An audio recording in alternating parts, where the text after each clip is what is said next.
how often does that happen in general? Not just to Shannon Sharp, but this has been a cookie cutter situation that has been going on for decades. So it's not even like he didn't know. I remember we had a conversation before about how like NBA players get caught up even after they have all of these classes and interventions prior to, like, literally laying out what women are going to do, what games they're going to play in order to get access to your money. And what happens? They still do it. Period. It doesn't matter. I think it has everything to do about like power and control. Um when you have a certain amount of money, it does come with privileges. It comes with a level of power. So I think a lot of times with men, when they know they have money, it's about let me do whatever it is I want to do, and the consequences won't matter to me. Like they think it's not going to happen to them, right? And then it always does. I ain't gonna say always, but it happens a lot. Enough to know, if I'm going to engage, let me protect myself. Let me make sure that, a person signs in what is it, NDA. NDA, things like that. Let me make sure I have my own condoms, my own protection. Like, it's so many things that they can do and put in place to try to attempt to protect themselves as best as they can.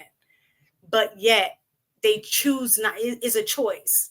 They choose not to, and then expect different results, even though they've had a bunch of things to look back to say, you know what, the potential of something happening is there, but let me make sure that I try to mitigate my situation as much as I can.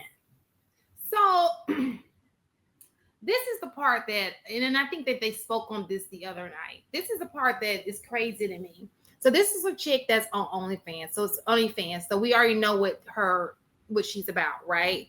It's just crazy to me that you're having this emotional conversation, or this well, you're having a conversation back and forth with the worker, right? Because at the end of the day, we can call it what we want to call it. It's a glorified, it's prostitution. All right. And this is who has a conversation? He has the phone number of the prostitute, and they haven't going back and forth with a conversation with a prostitute. Like, that is so like. So they were dating. In the dynamic.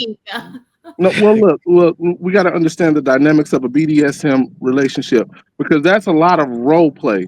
So he could honestly, I'm not saying that they weren't dating. I'm just saying, like, in the context of what we've heard, or what I've heard, and what her lawyer put out, in the context of their relationship, maybe choking is a thing, especially if she knows how to trigger that part of the conversation.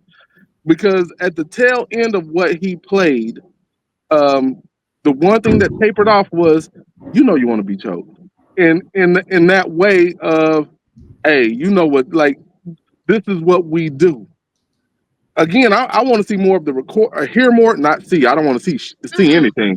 I want to hear more of the context, and that'll give us a better idea of really what the way it all played out. Because that little snippet, I think, when once you start understanding those dynamics of the slave pet relationship, that could be how they converse, and all you got to do is trigger it. Yeah. No. Let me just tell you this right here. All of that is null and void. You understand what I'm saying? What he should have done was he should have had a contract with her. If she is his sex worker and nothing else but that needs to be laid out.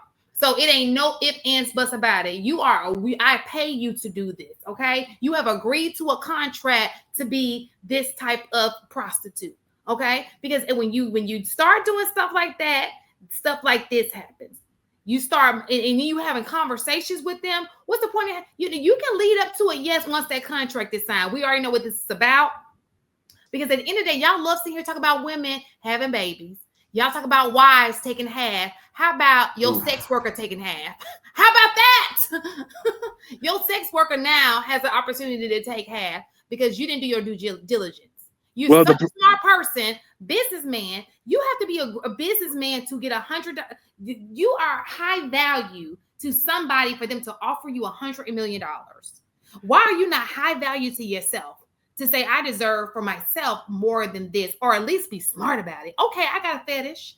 I got, but you don't have people around you saying, okay, this chick needs to sign a contract. Maybe you don't need to do it yourself, but have your little personal assistant slide in there. Hi, let me introduce myself. I'm the personal assistant. Here, sign this contract because we don't want this to come back and bite us. You understand what I'm saying? I get you, but the problem with that is he can't sign a contract for sex work in the state of California. Oh, no. Well, this is the thing, here's the caveat. There are places that actually offer that type of service and can tailor it to whatever you want, and they assume all of the risk. That, in my opinion, California is the best way the wildest state ever with everything. See, my thing is that he has enough means in order to protect himself, and the fact that he did not do that, he earned the consequences of what happened. My thing is, in that situation, I would think as a man, I'm always gonna opt on the side of not on the side of that they have me in their best interest. Absolutely. I'm always gonna opt on the side of me protecting my interests.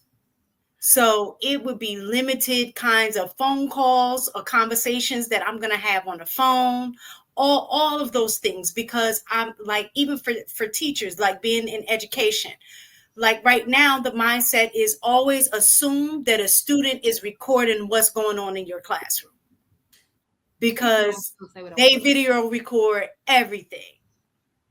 So I would assume that being a celebrity, that I would definitely have that same mindset that everybody's, you know what I'm saying? Like everybody. Well, it's even more than that, and I think you guys are touching on a point. So I just want to say real quick for anybody listening, whether the allegations are true or not, that's not what our debate is surrounding. I just want to go ahead and put that in context, because if she's wrong, she needs to be put in jail. Like, it's extortion at its finest. But this is what I will say. History has shown him enough information. We have Johnny Depp. We have the guy that tried to get out of his car and run. We have Mike Tyson. Every situation you can possibly think of that you could paint, whether right or wrong, I'm not judging either side, but every single thing that says, hey, bro, this is a potentiality. You have to protect yourself. Real fast before we go into the regular topic. Would this not be a simple The Art of Finesse? Is it not a book out of being finesse? People get finessed all the time, whether it be a millionaire or whatever. Would this be looked at as any different? Like there was a game being played and he lost the game. Like he got played in this situation. We see it all the time. We see people, oh, you thought he wanted to be with you, but he got that cookie. All he wanted to do was have sex with you. Is this not another just chapter in that same book? I look at it and I say, if we just think on the surface, he is trying to engage and, like we said, trying to set up these little this arrangement with a 19-year-old. That, how do you not look at that on the surface and say 19-year-olds are, let me just say, if you've ever taught a 19-year-old before, you would know that it's not even, I love them, but they have a special place in life. It sounds like a headache. It sounds like it's going to get out of hand at some point. And I think he underestimated how big it was going to get out of hand.